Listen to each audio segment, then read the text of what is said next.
Hi, welcome back to My Mom Life. If you're new here, welcome. I'm Jordan, and today we are making Philly cheesesteaks in the pressure cooker. All right, I'm gonna walk you through the ingredients for these Philly cheesesteaks. I have this sirloin, and it's already cut thin. We're just gonna cut strips. So there's our meat. I have some buns, as well as some provolone cheese, salt, pepper, Worcestershire sauce, olive oil. I have some onion powder, garlic powder, and paprika. You can season this however you want. These are just the spices that I pulled out that I think will go well. And then I thought I had some beef broth in my cabinet, but I can't find it. So I have this beef bouillon that I'm gonna mix with water to make our beef broth. And then I have some bell peppers and onion. You could use only green, whatever you wanna use. I have a green and a red. So first we're gonna chop up our veggies, and then we'll slice our steak once our veggies are sauteing. So yeah, let's get to chopping up our veggies. So I'm gonna start with my veggies. Like I said, I have a bag here for any scraps that I'm gonna throw in the trash, and then I have a bowl that I'm gonna put all of the cut up veggies in, and then I will take them over to my pressure cooker. So I will give these a wash, and then we will slice them up. So my thought is, I think the pressure cooker, actually I know because I've done this, the pressure cooker is going to way overcook our peppers and onions. So what we're going to do is saute them first. Sorry if you see my animals over here to the left, they know I'm cooking. So we are going to just saute them and then remove them. It'll give the cooking pot, the flavor. And then we will remove them and put them back in when the meat is done cooking, just so that they don't just become total mush, because I have learned a lesson when you're pressure cooking peppers and onions like that, they cook too fast for the pressure cooker.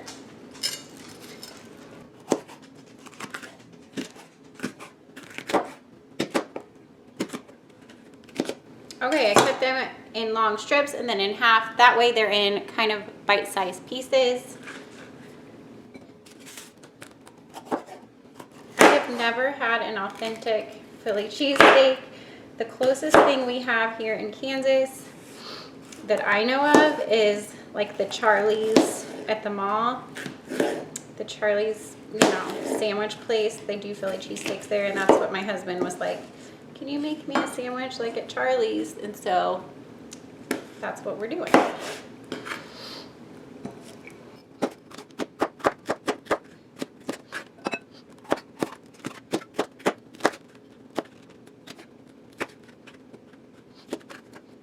All right, I think I'm just gonna use half of this onion.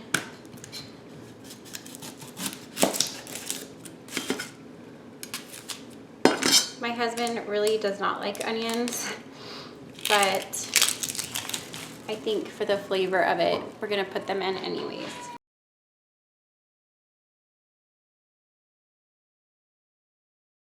Okay, I have my pressure cooker right here. I'm gonna go ahead and turn the saute function on high, and I'm gonna give this a couple minutes to get nice and hot, and then I'm gonna add in some olive oil and our veggies. Okay, my pot is nice and hot, so I'm gonna go ahead and add in some olive oil, and then we will saute our onions and peppers.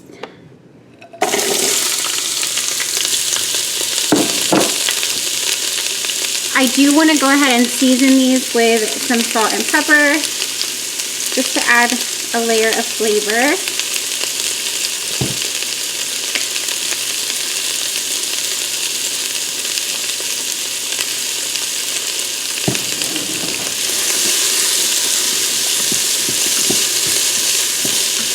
I turned the heat down just a little bit because I don't want it to burn.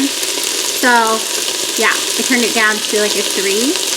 Every pressure cooker is probably going to be different. This is a Ninja Foodi, but yeah, I'm going to let these go, and we're going to slice our steak. While my veggies are over there sauteing, I'm going to go ahead and slice up the steak. I have another bowl here that I will put it in once I have it all sliced up. I'm just going to do my best to slice it into strips.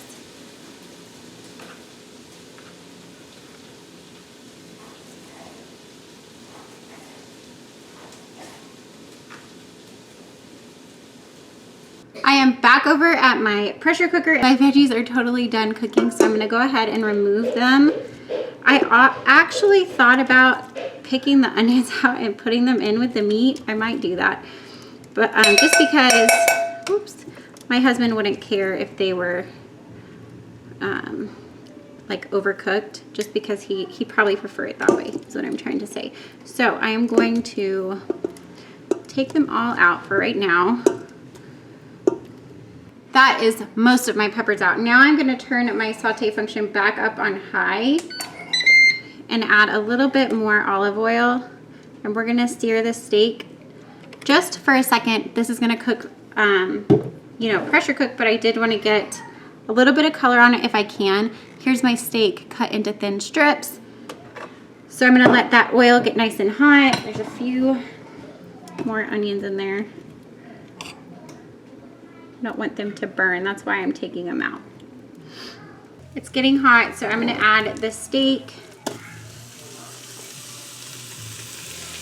This is super thinly sliced, so it really doesn't take long to cook, but I want it to be like fall apart, melt in your mouth tender. So we're gonna pressure cook it on high for 6 minutes.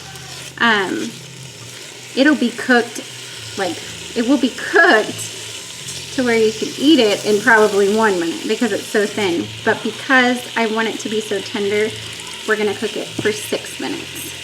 So I'm just gonna let that hopefully get a little bit of color on it. And I'm gonna go mix up my beef broth because I'm using that bouillon, and then I will be back. It's steaming up so you can't see, but it is starting to get some color on it. So I'm gonna go ahead and add our seasonings. So I'm gonna salt and pepper this.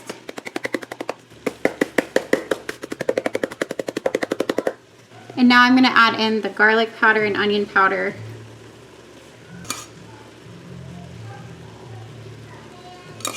And then a little bit of paprika. I just have it's steaming so bad, I'm sorry. I just have a tiny bit of, I'll go ahead and turn that off. Hold on.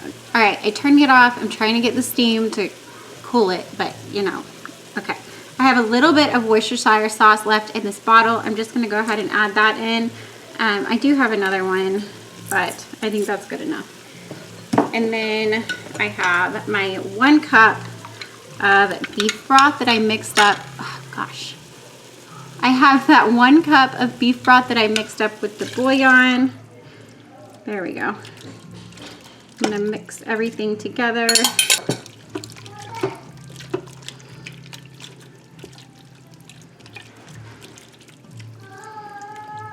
Smells really yummy already.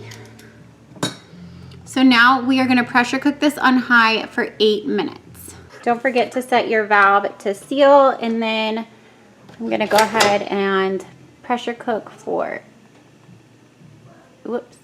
8 minutes. We're going to let it naturally release for 10 minutes, and then we can release the rest of the pressure and open it up. While the meat was cooking, I went ahead and sliced up a couple of buns. These are just from the Walmart bakery. You can get whichever buns you want to use. And I sliced them and buttered both sides and popped them in the oven at 450. I already had the oven on at that temperature for something else, so it worked out. But if I didn't have the oven on at that temp, I would have just done the broiler. Once they were nice and toasty and the butter was melted, I took them out. And then when my pressure cooker was done, I let it sit and naturally release pressure for 10 minutes. And then I used the back of my tongs to release the rest of that pressure. I have been burnt by that steam before. Be careful doing that. And then I opened it up and our meat was done cooking. My meat was tender, so I went ahead and added in the veggies and gave it a mix. And then we're ready to get our sandwiches together.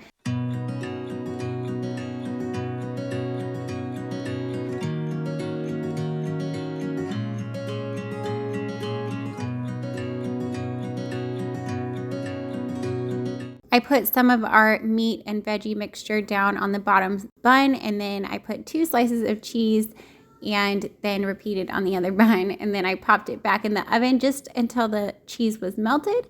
And that was it. I served it with some French fries, and my husband was so impressed. So impressed. He really loved these, and in fact, my daughter had it as a salad version instead of a sandwich, and I'll show you me making that here in just a second.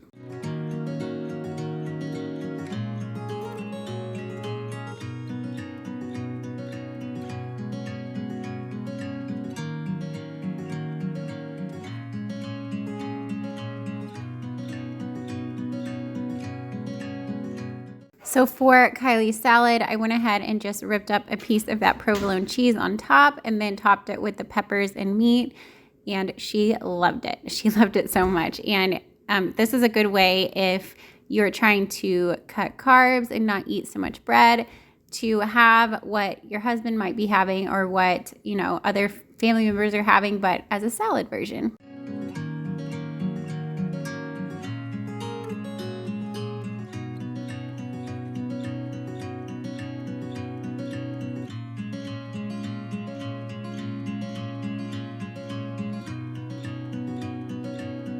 So this is what the Philly cheesesteak looked like once the cheese was melted and it came out of the oven. Like I said, I served it with some French fries on the side. This was a huge hit in my house. I hope that you try it. I will have the recipe in the description box if you're interested. Don't forget to give this video a thumbs up if you liked it. And if you're new, welcome. I hope you subscribe and stick around, and I'll see you on my next one. Bye guys.